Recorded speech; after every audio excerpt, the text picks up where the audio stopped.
ये वचन क्या है? हम लोग सब जानते हैं। यूहन्ना के पहले अध्याय के 18वीं पंक्ति में वचन देहधारी हुआ और हमारे बीच में निवास किया। उजाला क्या है?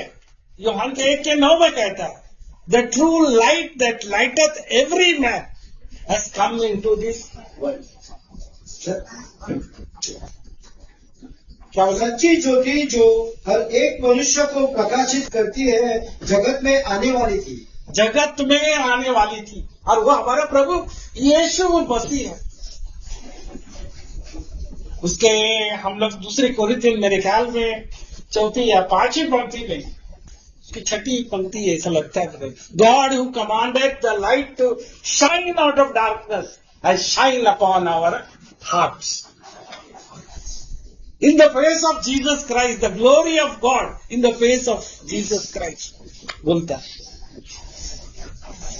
परमेश्वर ने अंधियारे में उजाले को चमकने के लिए कहा, ये उजाला हमारे ऊपर चमका है यीशु मसीह के चेहरे के जरिए बोलकर। और उसके आगे बोलता है फिर कौन बोलता है, ये धरोहर हमने मिट्टी के बर्तन में रखे हुए। चांद में कोई उजाला नहीं है, सूरज का उजाला उसके ऊपर पड़ता है और वो उजाला चांद हम लोग धरती पर हमको आता है। ये इंद्रयान जब गया वो कौन से बाजू में गया? साउथ में गया, जहां पर उजाला बिल्कुल पड़ा ही नहीं है। तो इसलिए बोला ना 5:16 में, तुम्हारी ज्योति ऐसे चमके, है ना, लोग प्रभु के नाम की बढ़ाई करे तुम्हारे काम देखकर। तो ये प्रभु का ज्योति हमारे ऊपर चमक। प्रियजनों, आइए हम लोग हमारे कोरिन्थियंस के पुस्तक में चले। और आपसे मैंने पहले ही कहा, बाइबल स्टडी मेरी पहली बार है और मुझे एक्चुअली फास्ट जाना था और मैं जा नहीं पा रहा हूं, क्या बोलूं क्या न बोलूं, उसी में अटक जाता हूं। तो हम लोग ने देखा कोरिन्थियंस के पुस्तक में कि कैसे उसकी परिस्थिति देखी, हम लोग हिस्टोरिकल बैकग्राउंड देखा कि कैसे प्रेरित पॉल कोरिन्थियंस में गया और किस संदर्भ में उसने ये कोरिन्थियंस की पत्री को लिखा, किस वजह से लिखा, उसको भी हम देख लिए थे। फिर हमने देखा 3 बातें, बड़ी महत्वपूर्ण बातें, 3 बातों को हमने देखने के लिए शुरुआत की। पहली बात, हमको भ्रष्टता से निकलकर पवित्रता की ओर बुलाया गया है। इसके 1 से 9 तक हम लोग ने देखा था।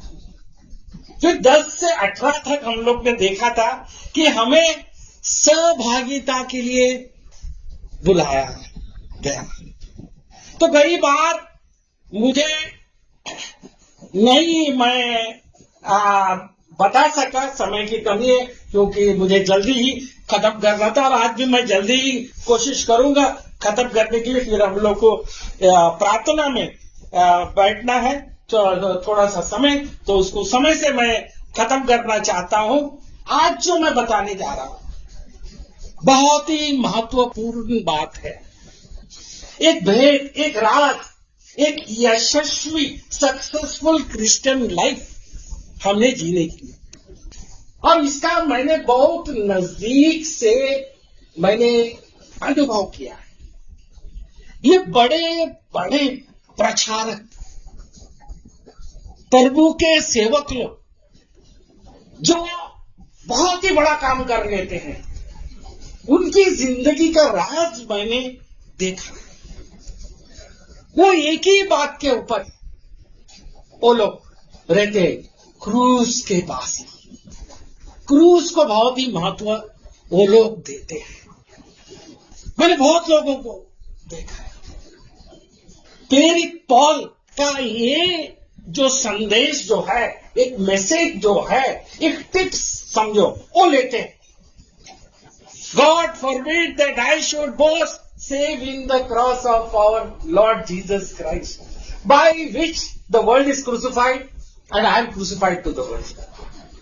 खुदा न करे ऐसे कोई किसी बात की और मैं बड़ाई करूं, केवल मैं बड़ाई करूंगा प्रभु यीशु मसीह के क्रूस के बारे में, जिसके जरिए जग मेरे लिए लड़ चुका है और संसार मेरे लिए मर चुका है बोलकर उसका एक ही फोकस, और यही फोकस मैंने बहुत बहुत लोगों में देखा।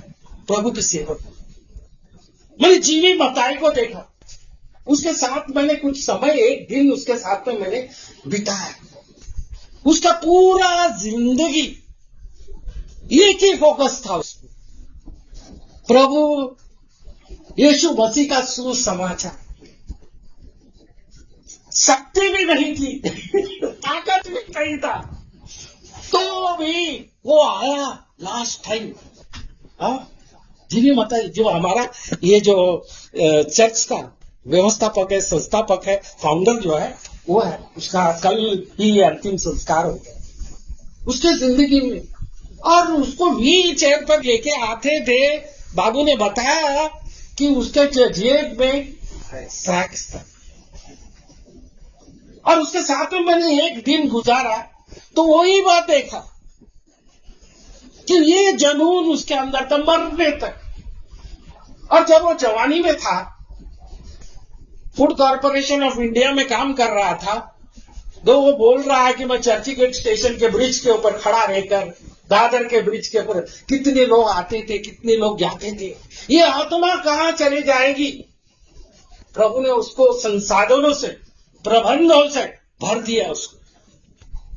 और ये आज जो हम लोग जो चर्च में इकट्ठे होते हैं वो भी उसी का। बाबू भाई इसको मैं देख रहा हूं, इंजेक्शन लगा रहा है, दिन को 3 इंजेक्शन, और वही दौड़ रहा है, एक ही जुनून उसका। ये उतने लोगों का ही नहीं है, बड़े बड़े सेवकों का, बड़े बड़े इसका। आज हम लोग उस क्रूस के बारे में, हम लोग इस कोरिन्थियंस के पत्री में, इस कोरिन्थियन के पुस्तक में पहले अध्याय में कुछ बातें देखने जाएंगे। आइए मेरे साथ आज का पहले कोरिन्थियंस पहला अध्याय 18 से 25 तक पढ़ते हैं। क्योंकि क्रूस की कथा नाश होने वालों के लिए मूर्खता है, परंतु हम उद्धार पाने वालों के लिए परमेश्वर की सामर्थ है। क्योंकि लिखा है, मैं ज्ञान वालों के लिए ज्ञान को नष्ट करूंगा और समझदारों की समझ को तुच्छ कर दूंगा। कहाँ रहा ज्ञानवान, कहाँ रहा शास्त्री, कहाँ रहा इस संसार का विवादी। क्या परमेश्वर ने संसार के ज्ञान को मूर्खता नहीं ठहराया? क्योंकि जब परमेश्वर के ज्ञान के अनुसार संसार ने ज्ञान से परमेश्वर को न जाना, तो परमेश्वर को यह अच्छा लगा कि इस प्रचार की मूर्खता के द्वारा विश्वास करने वालों को उद्धार दे। यहूदी तो चाहते हैं, चिन्ह चाहते हैं, यहूदी तो चिन्ह चाहते हैं और यूनानी ज्ञान की खोज में है, परंतु हम तो उस क्रूस पर चढ़ाए हुए मसीह का प्रचार करते हैं, जो यहूदियों के लिए ठोकर के कारण और अन्य जातियों के लिए मूर्खता है। परंतु जो बुलाए हैं, क्या यहूदी क्या यूनानी, उनके निकट मसीह परमेश्वर की सामर्थ और परमेश्वर का ज्ञान है। क्योंकि परमेश्वर की मूर्खता मनुष्य के ज्ञान के ज्ञानवान है, और परमेश्वर की निर्बलता मनुष्य के बल से बहुत बलवान है। परमेश्वर इस पढ़ी गई वचन पर अपनी आशीष दे और राज की बातें, भेद की बातें वो हमें बता दे। ये क्रूस बहुत ही महत्वपूर्ण है। प्रभु यीशु ने, मेरे ख्याल में यूहन्ना 12 का 32 में अगर आप पढ़ोगे, जब मनुष्य के पुत्र को ऊपर उठा लिया जाएगा तो मैं सभी लोगों को अपनी ओर आकर्षित कर दूंगा। जरा पढ़ लीजिए, देखिए 12 के 32 में। और मैं यदि पृथ्वी पर से ऊंचे पर चढ़ाए जाऊंगा तो सबको अपने पास खींचूंगा। अब तो मुझे और तुम्हें क्या करना है? प्रभु यीशु को उछल ऊपर उबारना है। ये बात भाई बालकृष्ण ने कही, वचन को जो प्रभु यीशु है, हाँ, हमको लाइट, उजाला जो प्रभु यीशु है, हाँ? और उस क्रूस के ऊपर, अरे हम और तुम, हम लोग ने देखा आराधना के समय, ये मेरे परमेश्वर, ये मेरे परमेश्वर, तूने मुझे क्यों त्याग दिया? अगर ये विलाप, ये रुधान, ये चीख प्रभु यीशु नहीं मारता तो हम और तुम चले जाते अनंत काल के विनाश में। अगर 5वें अध्याय में अगर आप देखोगे कि स्वर्ग का दर्शन दिखाया गया योहान को, और योहान को जब देखा कि उसके हाथ से कोई योग्य नहीं है, वो जो रोल जो है उसके हाथ में, हाँ, मोहर लगी खोलने का, योहान फूट फूट कर रोने लगा। क्या, क्यों रोने लगा फूट फूट कर? क्या उसको कोई दौरा पड़ा था? साइकोलॉजिक फिट्स आया था? हिस्टेरिया हो गया था उसको? अरे नहीं, वो इसलिए रोया कि अगर कोई योग्य नहीं होता तो हम सब तबाह हो जाते, नरक को चले जाते, इसीलिए वो रो रहा था। हाँ, इसलिए वो रो रहा था। तो उसको बोला, रो मत, यहूदा के गोत्र का सिंह योग्य हुआ है। और जब वो मुड़कर देखता है तो क्या देखता है? एक मेमना, उसको दर्शन दिया, एक मेमना। तो हम लोग ने कभी भी किसी भी हाल में ये भूलना नहीं है हमको कहां से निकाला गया। क्रूस से हम बोर नहीं होना चाहिए, है ना? क्रूस से हम बोर नहीं होना चाहिए। इजराइल में क्या हुआ था? वो लोग को 40 साल मन्ना खिलाया गया, लेकिन जब ये लोग वो मन्ना से उकता गए, बोर हो गए, बोला हमको ये क्या तुम दे रहे हो? हाँ, हमेशा यही जो खिलाते रहते हो बोलकर।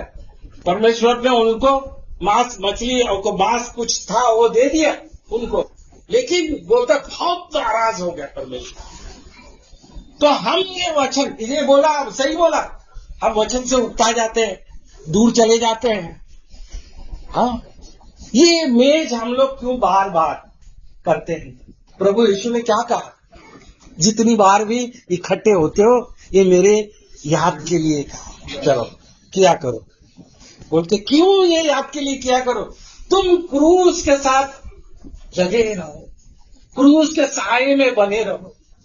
एक गीत है ना, हम लोग गीत को गाते हैं, Jesus keep me near the cross, there is the precious fountain free to all, a living stream बोलकर। वो किस लड़की ने लिखा, किस औरत ने लिखा? अंधी ही नहीं। उस गीत को मतलब वो गीत का है कि मुझे क्रूस के करीब रख, क्रूस के साए तले रख, क्रूस से हम कभी दूर नहीं हो। इसलिए हम लोग, है ना, तुम लोग ब्रदरन लोग हर हफ्ते में क्यों ये रोटी तोड़ते हो, क्यों तुम ये करते हो? ये इसलिए हम करते हैं। जितनी बार भी हम क्रूस से दूर, हर एक प्रचारक का ये रिस्पॉन्सिबिलिटी होता है, जिम्मेदारी होता है, क्रूस के पीछे वो छुप जाए, अपने आप को नहीं वो प्रोजेक्ट करे। क्यों? यूहन्ना कहता है वो बड़े मैं घटू। हाँ, यही प्रिंसिपल अगर आप तुम मैं हम सब पाले संभाले तो हम रियली परमेश्वर को प्रसन्न करेंगे। और इस बात को हम लोग यहां पर देखते हैं। देखो पहली क्या खूबी है पौलुस की, क्या ब्यूटी है उसके व्यवहार करने में, लोगों के साथ में कैसे डील करता है। सबसे प्रथम वो कहता है, उनकी भ्रष्टता को उसको आईना दिखाता है और कहता है कि तुम्हें पवित्रता के लिए बुलाया गया। दूसरी बात हम लोग ने देखे, गुटबाजी। कोई कहता है मैं अपोलोस का हूं, कोई कहता है मैं पौल का हूं, कोई कहता है मैं पतरस का हूं, कोई कहता है मैं मसीह का हूं। देखो कैसे हैंडल करता है वो डिवीजन के बारे में।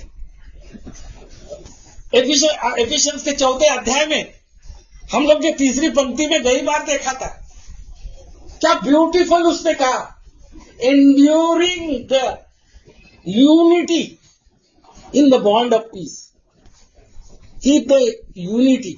मतलब तुम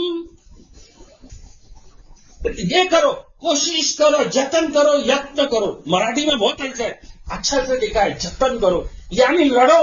लड़ो किस लिए? डिवीजन करने के लिए नहीं, एकता में लाने के लिए। क्योंकि हमारा एक प्रभु है, एक बपतिस्मा है, हाँ, एक पिता है, एक देह है ना? पढ़ और मेल के बंधन में आत्मा की एकता रखने को यत्न करो। यत्न करो। और आगे देखो क्या लिखा है, एक ही देह है और एक ही आत्मा। जैसे तुम्हें जो बुलाए गए थे, अपने बुलाए जाने से एक ही आशा है, एक ही प्रभु है, एक ही विश्वास, एक ही बपतिस्मा, और सबका एक ही परमेश्वर और पिता है, जो सबके ऊपर और सबके मध्य में और सब में है। हाँ, एक बात, एक चीज हम लोग को रखना है, डिवीजन हमको किसी तरह से करना नहीं।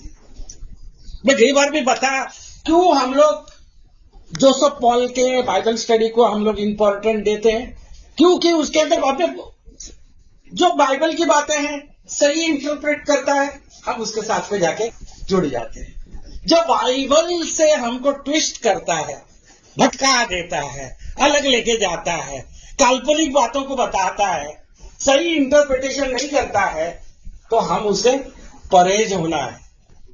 हमें ये नहीं देखना है कौन से ग्रुप, कौन सा कहां से किससे आ गया, लेकिन हमें देखना है कि वो सिद्धांतों के, बाइबल के सिद्धांतों के अनुसार है, बाइबल की एकता में है, बाइबल के इसमें है, सामंजस्य में है, बोलकर हमको वो देखना।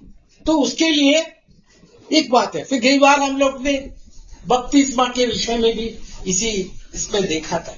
ये बपतिस्मा हमको क्या बताता है, किस लिए हम लोग ये बपतिस्मा देते हो?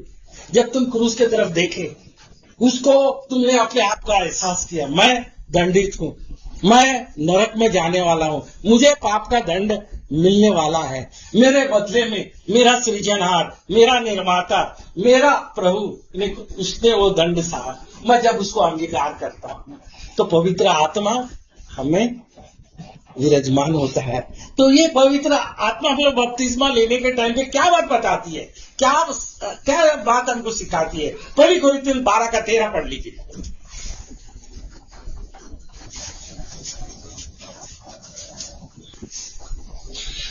क्योंकि हम सब ने, क्या यहूदी हो, क्या यूनानी, क्या दास हो, क्या स्वतंत्र, एक ही आत्मा के द्वारा एक देह होने के लिए बपतिस्मा लिया, और हम सबको एक ही आत्मा पिलाया जाए। क्या यहूदी हो, क्या यूनानी हो, क्या दास हो, क्या स्वतंत्र हो, कोई भेदभाव नहीं है, सबको एक ही आत्मा से पिलाया गया है।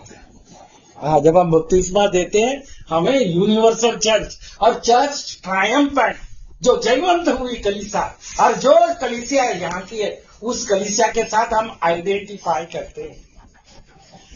और फिर वो क्रूस के बारे में बताता है। क्रूस एक हॉरिबल डेथ, यानी भयानक, भयंकर, घृणित मृत्यु ही नहीं है, तड़पा तड़पा के मारने वाली मृत्यु ही नहीं है, एक बहुत ही लज्जास्पद मृत्यु है। 23वीं पंक्ति उसे भी पहले अध्याय की 23वीं आते हुए एक का 23 उसी टेक्स्ट पे है। परंतु हम तो उस क्रूस पर चढ़ाए हुए मसीह का प्रचार करते हैं, जो यहूदियों के लिए जोगर का कारण और अन्य जातियों के लिए मूर्खता है। हाँ, यहूदियों के कारण ठोकर का कारण और अन्य जातियों के लिए मूर्खता का कारण। यहूदियों को क्यों ठोकर का कारण बोलता है? ठोकर का कारण वो लोग क्यों बन जाते हैं? ये यहूदी लोग की मानसिकता ये थी कि ये चमत्कार थे, चिन्ह थे, अजीब और गरीब हरकत करके दिखाने का इनके ऊपर प्रभाव था, है ना? उन लोग के सामने मूसा ने कहा कि मेरे जैसा मसीहा जो आने वाला है, मेरे जैसा होगा। तो मूसा ने बहुत अद्भुत करिश्मे किए थे। हाँ, 9 से 10 मरी, उससे वहां पर इजिप्ट के अंदर लेके आए, और समुन्द्र को, लाल समुन्द्र को 2 भागा कर दिया, कितने बड़े, कितने अद्भुत करिश्मे किए। उन लोगों के सामने एलाइशा था, उन लोगों के सामने एलाइजा था। तो वो लोग बोलते हैं कि मालूम है तुम हमारे लिए चमत्कार करके दिखाओ। और ये लोग को ये जानना जरूरी था कि शास्त्रों की पहचान कैसे होती है, शास्त्रों को जानना चाहिए था। इन लोग क्या प्रभावित करते हैं, किस बात पर प्रभावित होते हैं? मुझे चिन्ह दिखाओ, मुझे चमत्कार दिखाओ, मुझे अद्भुत करिश्मे करके दिखाओ, तब हम मानेंगे बोलकर। प्रभु क्या कहता है? जरा मत्ती के 16 में आ जाना और उसे 1 से 4 पढ़ लेना। ये चिन्ह चमत्कार के बारे में प्रभु क्या कहता है? Matthew chapter 16 verse 1 to 4। फरीसियों और सदूकियों ने पास आकर उसे परखने के लिए उससे कहा, हमें स्वर्ग का कोई चिन्ह दिखा। उसने उनको उत्तर दिया, सांझ को तुम कहते हो मौसम अच्छा रहेगा क्योंकि आकाश लाल है, और भोर को कहते हो आज आंधी आएगी क्योंकि आकाश लाल और धूमिल है। तुम आकाश के लक्षण देखकर उसका भेद बता सकते हो, पर समयों के चिन्हों को भेद क्यों नहीं बता सकते? इस युग के बुरे और व्यभिचारी लोग चिन्ह ढूंढते हैं, पर योना के चिन्ह को छोड़ उन्हें और कोई चिन्ह न दिया जाएगा, और वह उन्हें छोड़कर चला गया। क्या बोलता प्रभु? प्रभु क्या कहता है? तुम लोग को ये नेचुरल वर्ल्ड का, बाकी सब चीजों का तुम लोग को अच्छा ज्ञान है, अच्छा अनुभव रखते हैं, अच्छी समझ रखते हो, है ना? मौसम का अच्छी समझ रखते हो सब, लेकिन समय का समझ क्यों नहीं रखते? जरा मेरे साथ में 12वीं अध्याय में भी आना। मैं इस बात को जरा मैं आपके इंपॉर्टेंट दिखाना चाहता हूँ। 12:39 Matthew chapter 12 verse 39।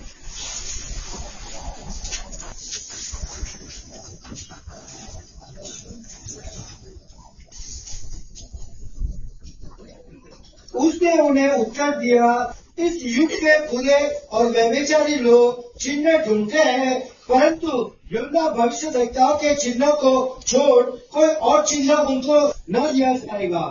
But he answered unto them, and evil and adulterous generation seek after sign, and there shall be no sign to be given to thee, but the sign of the prophet Jonah. बोलता है ये लोग insist करते, ये लोग उसके ऊपर जबरदस्ती करते थे, चिन्ह दिखा, चमत्कार दिखा बोलकर, कोई अद्भुत करिश्मा दिखा बोलकर। चिन्ह चमत्कार से भरा हुआ हमारा प्रभु, सभी लोग ने देखे उसके चिन्ह चमत्कार को। यूहन्ना के मेरे ख्याल में 7वें अध्याय के 31 पंक्ति में देखो कि लोग कहते हैं अगर मसीहा आएगा तो इससे भी ज्यादा चिन्ह चमत्कार करके दिखाएगा क्या, करके बोलता है। लिखा है कि नहीं जरा देख, मैं सही में हूं। 7 का 7:31 देख लेना, मैं शायद गलती होगा। 7 इफ क्राइस्ट क्या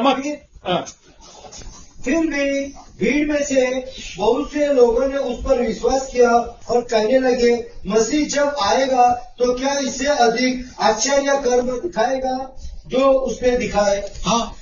ये सब देखते हुए भी मुर्दों को जिंदा किया, अंधों को, अपाहिजों को उसने ठीक कर दिया, दुष्ट आत्माओं को लोग उसने दूर कर दिया। कितने करिश्मे, अभी वही एक दो नहीं है, हजारों की तादाद, लाखों की तादाद में लोग आते हैं। अब 5,000 लोगों को बाइबल कह रही है, एक बार 5,000, 1,000 बार 4,000, भरपूर खाना खिलाया कुछ नहीं में से, कब्र में गाड़े हुए मुर्दे को जिलाया उसने, बहुत सारे चमत्कार किए। फिर भी ये लोग इंसिस्ट करते थे। और क्या कहता है मालूम है? व्यभिचारी लोग, व्यभिचारी लोग, एडल्टरस एंड विकेड, दुष्ट लोग चिन्ह और चमत्कार के ऊपर आकर्षित होते। चिन्ह चमत्कार कौन दिखाने? शैतान भी दिखा रहा, अपने तांत्रिक मांत्रिक के पास भी जाओ, वो चिन्ह चमत्कार दिखा रहा, तुम उसके प्रभावित हो गए। इसलिए कह रहा था ना वाला कृष्ण, 119 का 105, तेरा वचन मेरे राहों की दीपक और मेरा रास्ते का उजाला है, मेरे पथ के लिए उजाला है।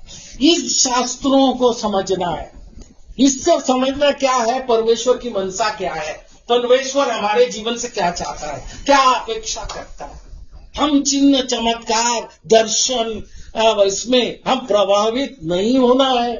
कोई भी हमको कोई चिन्ह चमत्कार दिखा के हमको लेके जाएगा, हाँ, चिन्ह चमत्कार की तरफ हम नहीं मुड़ना है, नहीं उसके पर प्रभावित होना, क्योंकि ये लोग भी उसी मरकुस के 12 के 24 में आ जाना, मरकुस के 12 के 24 में।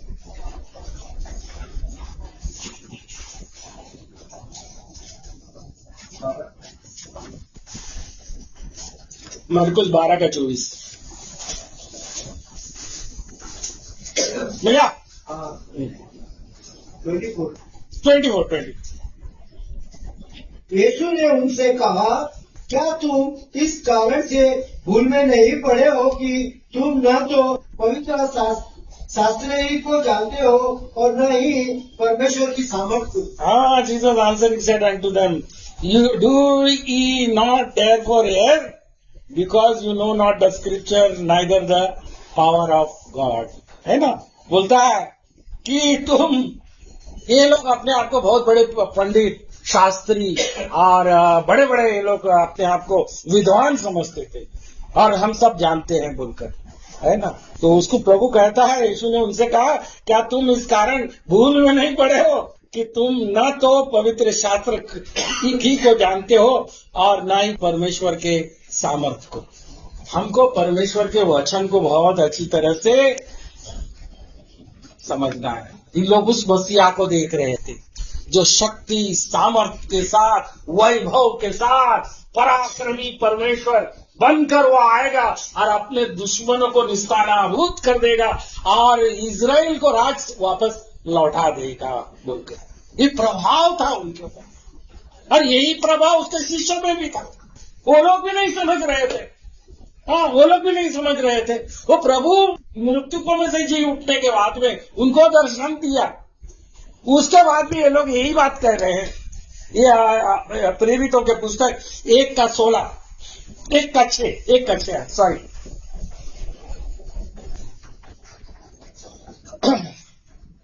Acts chapter 1 and verse 6। पढ़ ले जरा, फटाफट पढ़ लेना। हाँ, ठीक है।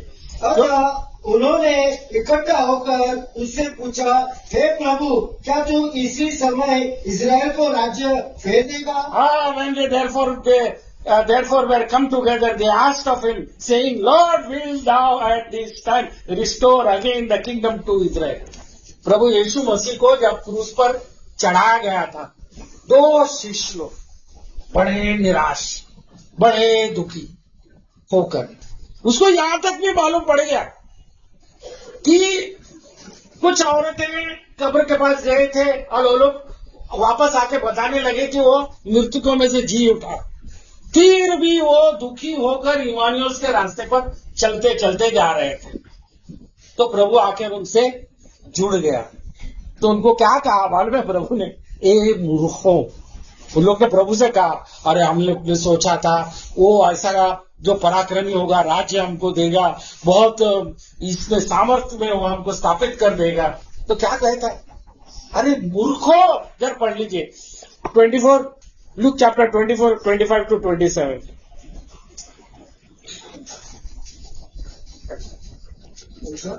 लूका 24 का 25 से 27 तक, लूक चैप्टर 24, 25 to 27। जरा फटाफट पढ़ लेना भाई। फिर प्रभु क्या कहता है?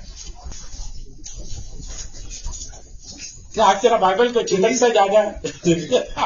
पहले फटाफट। उसने उनसे कहा, हे निर्बुद्धियों, हाँ, और भविष्य वक्ताओं की सब बातों पर विश्वास करने में मन मत हो। क्या अवश्य न था कि मसीह ये धूप उठाकर अपने महिमा में प्रवेश करे? तब उसने मूसा से और सब भविष्यद्वक्ताओं से आरंभ करके सारे पवित्र शास्त्रों में से अपने विषय में लिखी बातों का अर्थ उन्हें समझा दिया। अरे देखो, ये क्या है, पूरा पुराना नियम जो है मसीहा के तरफ ही इशारा करती है। भजन संहिता 22 को पढ़िए, यशा की पुस्तक को 53 को पढ़िए, माइका को पढ़िए, आमोस को पढ़िए, सब वक्ताओं ने भविष्यवाणी की, कितनी भविष्यवाणी थी। तो इसी बात को तो प्रभु अपने पुनरुत्थान में आकर उनको समझा रहा है कि ये शास्त्र को, ये परमेश्वर के वचन को हम लोग को अच्छी तरह से समझना है, जानना है, इसको अंगीकार करना है, इसको एक्सेप्ट करना है। परमेश्वर जिस दृष्टि से देख रहा है उस दृष्टि से हमको देखना है, हमारी दृष्टि से नहीं देखो तो हमको कुछ भी आप में समझ में नहीं आएगा। ये देखकर कुछ लोग को है ना, कुछ लोग बता रहे हैं उसके 23 के दूसरे इसमें, अन्य जातियों के लिए मूर्खता का कारण है। अनटू द ग्रीक्स, हम लोग ने यहूदी लोगों के देखा ठोकर का कारण है, और यूनानी लोगों के लिए मूर्खता का कारण है। और ये लोग जो यूनानी लोग जो है वो लोग फिलोसॉफिकल माइंड के लोग हैं, दर्शन शास्त्री लोग हैं, तत्वज्ञानी लोग हैं। उनको ये प्रभाव में है, वो तू शाना मैं तेरे से दृढ़, अपनी बात को लोग जमाने में लग जाते हैं। सच्चाई से फिलोसॉफी, और बहुत सारे फिलोसोफर लोग है ना आत्महत्या करते हैं। मैं पढ़ लिया उनके चरित्र के बारे में, अच्छे अच्छे फिलोसोफर लोग है ना, इतने वो लोग ये हो जाते हैं, भावुक हो जाते हैं और अपने आप को आत्महत्या कर रहे हैं। जिसकी फिलोसॉफी हमारे जिंदगी को मदद नहीं कर सकती, हमको उत्साह और प्रेरणा दे नहीं सकती, तो उसको दे नहीं सकते तो हमको क्या दे। तो परमेश्वर का वचन ये लोग की है ना कुछ काम आने वाला नहीं। एक वीडियो वायरल हुआ था और एक प्रभु का सेवक दास है ना जवान था, हम लोग भी देखा बहुत जन, तो मैंने भी वायरल कर दिया था वो वीडियो। वो सुसमाचार बांट रहा, तो किसी ने जाके कंप्लेंट कर दिया, पुलिस पूरा आ गई, उसको एक लेडी इंस्पेक्टर ऑफिसर आ गई और उसके हाथ से वो सुसमाचार लिया और बोला क्या बांट रहे हो बोलती, और उसको थप्पड़ जड़ दिया। तो उसने क्या किया, अपना दूसरा गाल भी सामने दे दिया, बोला इधर भी मार बोल के, तो और भड़क गई, ये क्या बात बोल रहे हो, तुम क्या बेच ये कर रहे हो, बोलता है क्या प्रचार कर रहे हो। तो उसने बोला कि हमारा प्रभु यीशु कोई धर्म स्थापन करने के लिए नहीं आया, वो आपको पाप से उद्धार दिलाने के लिए, आपका पाप का दंड। अरे वो क्रूस पर लटका हुआ 3 किलो में लटका हुआ, वो अपने आप को नहीं बचा सकता है, तो तुमको और हमको क्या बचाएगा बोल। ये है ग्रीक लोगों की फिलोसफी। इसलिए ग्रीक लोग है ना मूर्खता समझते हैं, है ना। इस 23वीं पंक्ति को है ना, ये पॉल की एक कितनी अच्छी खूबी है। मैं पॉल के जीवनी को देख रहा था और ये समझने की कोशिश कर रहा था, जो भी बात है ना पॉल लिख रहा है अपने पत्री में, उसका इन्फ्लुएंस क्या है पुराने शास्त्र से, और ये कहां से वो लिख रहा है। मैंने देखा कि यशा नबी के पुस्तक 29 में ये जिक्र कर रहा है, ये 23 की पंक्ति के बारे में। परंतु हम तो उस क्रूस पर चढ़ाए हुए मसीह का प्रचार करते यहूदी के लिए निकट ठोकर का कारण और अन्य जाति के निकट मूर्खता है। ये कहां से वो बातें लिख रहा है, जरा पढ़ लेना। 14।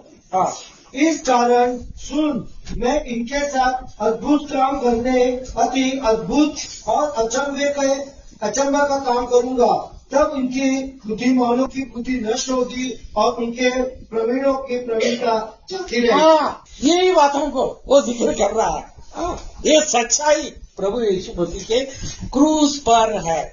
लेकिन हम और तुम जो विश्वास करते हैं, उस पर बिलीव करते हैं, तो हमारे बारे में वो 24वीं पंक्ति में क्या लिखता है, उसी पहले अध्याय में आ जाइए, 24वीं पंक्ति। परंतु जो बुलाए हुए हैं, क्या यहूदी क्या यूनानी, उनके निकट मसीह परमेश्वर की सामर्थ और परमेश्वर का ज्ञान है। 25वीं पंक्ति जरा पढ़ लेना। क्योंकि परमेश्वर की मूर्खता मनुष्य के ज्ञान का ज्ञानवान है और परमेश्वर की निर्बलता मनुष्य के बल से बहुत बलवान है। हाँ, तो हमको जो उद्धार पाए हैं, है ना, हम लोग ने मलयालम में गाना गाया था ना, दिव्य संपत्ति बोलकर, वो हमारे लिए दिव्य संपत्ति है ना? वो हमारे लिए एक अद्भुत अलौकिक खजाना है। हाँ, हम उद्धार पाए हुए के लिए हम लोग उसको, है ना, बहुत सराहना है, उसको हमारे मन में संजो कर हमको रखना है। ये बात को हमारे लिए धरोहर है, हमारे लिए क्रूस जो उद्धार पाए, इनके लिए ठोकर का कारण है, इनके लिए मूर्खता का कारण है। हम अपने आप को उस क्रूस पर आइडेंटिफाई करते हैं। बपतिस्मा में कि क्या कहा, मैं मसीह के साथ क्रूस पर चढ़ाया गया, मैं मसीह के साथ गाड़ा गया हूं। मसीह जैसे जी उठा, मैं नया जिंदगी मसीह के साथ जीऊंगा। अभी 36 से 31 तक मैं फटाफट वो बताना चाहता हूं, जरा पढ़ लीजिए 26 to 31। हे भाइयों, अपने बुलाए जाने को तो सोचो कि न शरीर के अनुसार बहुत ज्ञानवान और न बहुत सामर्थी और न बहुत कुलीन बुलाए गए, हाँ। परंतु परमेश्वर ने जगत के मूर्खों को चुन लिया है कि ज्ञानवानों को लज्जित करे, और परमेश्वर ने जगत की निर्बलों को चुन लिया है कि बलवानों को लज्जित करे, और परमेश्वर ने जगत के नीचों और तुच्छ को वरन जो है भी नहीं उनको भी चुन लिया है कि उन्हें जो है व्यर्थ ठहराए, ताकि कोई प्राणी परमेश्वर के सामने घमंड न करने पाए, परंतु उसी की ओर से तुम मसीह यीशु में हो, जो परमेश्वर की ओर से हमारे लिए ज्ञान देना अर्थात धर्म और पवित्रता और छुटकारा, ताकि जैसा लिखा है वैसे ही हो, जो घमंड करे वह प्रभु में घमंड करे। हाँ, जो घमंड करे वो प्रभु में घमंड करे। देखो परमेश्वर, है ना, the gospel of grace leaves no room for personal boasting. God is not impressed with our anything, है ना। परमेश्वर, है ना, हमारे इम्प्रेस नहीं होता है हमारी पर्सनैलिटी कैसी है, हम कौन से राजघराने से आते हैं, हम ये जाति से संबंध रखते हैं, हमारी सक्सेस के ऊपर वो इम्प्रेस नहीं होता है। एक्चुअली क्या है, तुम्हारी और हमारी हैसियत क्या है, हमारी और तुम्हारी पहचान कैसी है। हम सब पापी है ना। जरा एक वचन पढ़ लेना, उसी कोरिन्थियंस पहले अध्याय 9 से 11 तक, वही कोरिन्थियंस फर्स्ट कोरिन्थियंस चैप्टर 6 9 to 11। एक का लो ना, नहीं 6 अध्याय। हमारी और तुम्हारी पहचान क्या है, इसमें हमको मालूम पड़ेगा। क्या तुम नहीं जानते? हाँ, क्या तुम नहीं जानते, तो मतलब वो कोरिन्थियंस लोगों को कह रहा है, क्या तुम नहीं जानते, क्या तुम नहीं जानते कि अनुयायी लोग परमेश्वर के राज्य के वारिस न होंगे? धोखा न खाओ, न वैश्यागामी, न मूर्ति पूजक, न परस्त्रीगामी, न लुच्चे, न पुरुषगामी, न चोरी, न लोभी, न पियक्कड़, न गाली देने वाले, न अंधेर करने वाले परमेश्वर के राज्य के वारिस न होंगे। और तुम में से कितने ऐसे ही थे, परंतु तुम प्रभु यीशु मसीह के नाम से और हमारे परमेश्वर के आत्मा से धोए गए और पवित्र हुए और धर्मी ठहरे। लिस्ट दिया, वो बहुत बड़ा लिस्ट दिया है। आप फिर क्या कहता है कि तुम में से कितने ऐसे ही थे, परमेश्वर के लहू से धोए गए, परमेश्वर के अनुग्रह से अपनाए गए। ये हमारी आइडेंटिफाई है। कोई बहुत आप लोग को तारीफ नहीं किया, हम लोग को बहुत ये नहीं किया, फिर वो हमको रिमाइंड करता है 26वीं पंक्ति में पहले अध्याय की, ये भाइयों अपने बुलाए जाने को तो सोचो, न शरीर के अनुसार बहुत ज्ञानवान, बहुत सामर्थी, न बहुत कुलीन बुलाए गए। For see your calling brethren, how that not many wise men after the flesh, not many mighty, not many noble were called, है ना। ये हमारे लिए, है ना, उसने बुलाया गया। पॉल अपने आप को कहता है कि मैं बिन्यामीन का गोत्र का हूँ, मैं यहूदियों का योगी हूँ, सारे शास्त्रों को आप ये इसमें निपुण हूँ, हाँ, बोलता है और बोलता है जनून में निपुण होता है। लेकिन प्रिंसिपल में क्या कहता है, इसे सब मैं कूड़ा समझता हूँ, all this are done to me बोलकर समझता हूँ। क्या बोलता है क्रूस के बारे में, God forbid I should do so. वो क्रूस को उतना महत्व वो दे रहा है। अभी 27 से 29 तक मैं पढ़ रहा हूं, जरा पढ़ लेना 27 का 29, जल्दी से मुझे समाप्ति करना है 10 मिनट में।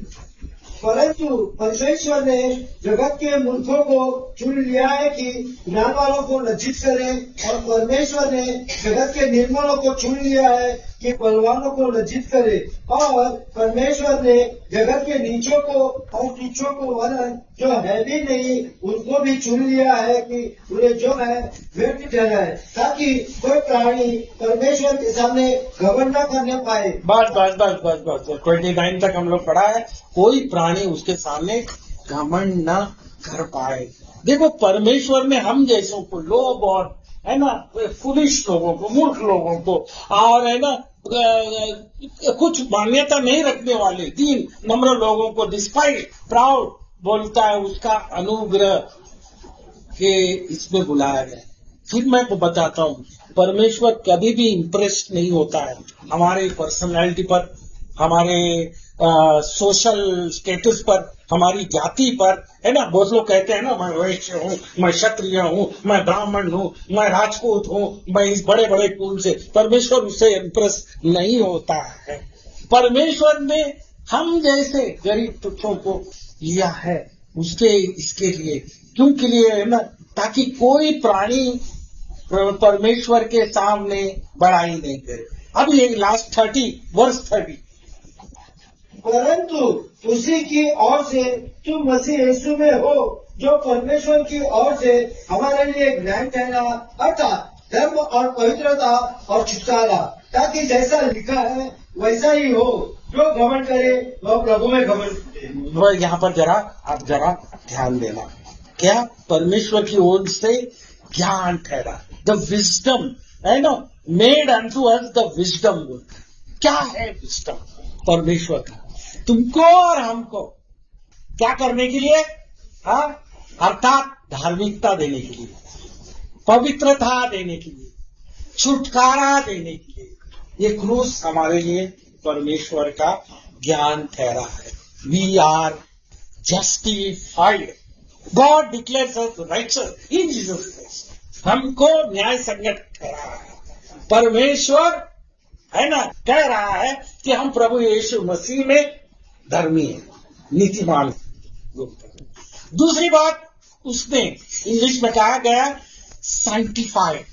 सैंक्टिफाइड का अर्थ बनता है शुद्धिकरण, बोलता है उसने हमको शुद्धिकरण किए, है ना, शुद्ध किया, पवित्र किया, और हमको बाजू में रखा है ना। परमेश्वर का वचन हमको बता रहा है, हम यहाँ पर गलत जा रहे हैं। How shall a man keep himself clean by taking heed to his word. कैसे मनुष्य अपने आप को साफ सुथरा रखेगा आत्मिक तौर पर, उसके वचन को हम लोग ध्यान देना है। Sanctified, set apart to belong to God, to serve. तीसरी बात, रिडेम्पशन। रिडेम्पशन का मतलब ये होता है तुमको एक बहुत बड़ा मूल्य दिया गया है, और वो मूल्य, वैल्यू, सोना नहीं, चांदी नहीं, हीरा नहीं, मोती नहीं, कोई ऐसा ये नहीं, पर प्रभु मेमने के अनमोल लहू से हमको बचाया गया है। तो ये बात को हमको समझ लेना बहुत जरूरी है। तीसरे, ताकि लिखा है वैसे ही हो, जो घमंड करे प्रभु में घमंड करे। फिर एक बार पीड़ित पौल इन प्रभु में घमंड करे। मैं इसको ये वचन को यिर्मयाह 9:24 को मैं पढ़कर सुनाता हूं। ये बात है ना, प्रेरित पौल ने, है ना, पुराने नियम से दिया गया, कोई मनुष्य घमंड न करे। 9:24। परंतु जो घमंड करे वह उसी बात पर घमंड करे कि वह मुझे जानता और समझता है कि मैं ही वह यहोवा हूँ जो पृथ्वी पर करुणा, न्याय और धर्म के काम करता है, क्योंकि मैं उन्हीं बातों से प्रसन्न रहता हूँ। यही बात से प्रसन्न हूँ। कोई जानता है तो वो ये जान ले तो मुझे जानता है, हाँ, कि मैं ही यहोवा हूँ, पृथ्वी पर करुणा, न्याय, धर्म के काम करता हूँ, ताकि इन्हीं बातों से प्रसन्न हो। ये हमको बहुत बड़ा धरोहर प्रभु यीशु मसीह ने हमको मिला है ना। ये धार्मिकता हमको मिली है। You are saved from the penalty of sin. तुमको पाप के दंड से बचाया गया। वो दूसरी बात जो है ना, सैंक्टिफिकेशन के बाद में we are being saved from the power of sin. पाप का पहले हमारे पर बहुत प्रबलता से अधिकार था, अब पाप का अधिकार हमारे से छूट रहा है, हमको है ना उसका पावर से हमको छूट रहा है। और तीसरी बात, we are saved from the presence of sin. पाप की उपस्थिति से हम बचेंगे। क्या है, हमारे शरीर आत्मा का उद्धार हुआ है, हम वही शरीर में हम लोग रहते हैं, उसी शरीर में हम रहते हैं। हमारा शरीर का उद्धार होने के लिए हम उसकी वाट जोते हैं। जब हमारा रैप्चर होगा या हम है ना प्रभु यीशु मसीह जब आएगा तो हमको नया शरीर देगा। वो शरीर कभी भी पाप नहीं जानेगा, पाप से उसका कोई संबंध नहीं रहेगा। वो शरीर कभी दुख दर्द नहीं जानेगा। वो शरीर से हम प्रभु की सेवा करेंगे। तो हम ये शरीर में है, ये नाश होने वाला पार्थिव शरीर है, नश्वंत शरीर है, इसको हम छोड़ने वाले हैं। तो इसलिए हम लोग ने है ना कभी भी मनुष्य को महत्व नहीं देना है, ऑर्डर करना है, रिस्पेक्ट करना है और ये करना है, लेकिन डिवीजन नहीं करना है। मैं अपोलोस का हूं, मैं पौलुस का हूं, मैं इस पंथ का हूं, मैं उस पंथ का हूं, ये नहीं करना है। हमने एक ही को महिमा देना है। हम लोग दूसरे के ऊपर जजमेंट नहीं दिखाना है, पहले हम लोग अपने आप को जांचना है, क्या मैं इस नियम के अनुसार चलता। प्रियजनों, हम लोग ने क्या देखा है, हम लोग को we are called to be holy, हमें पवित्र बनने के लिए बुलाया गया। We are called to be in this fellowship and we have called to glorify God. Are we living to this calling? क्या हम इस बुलावे को अब जी रहे?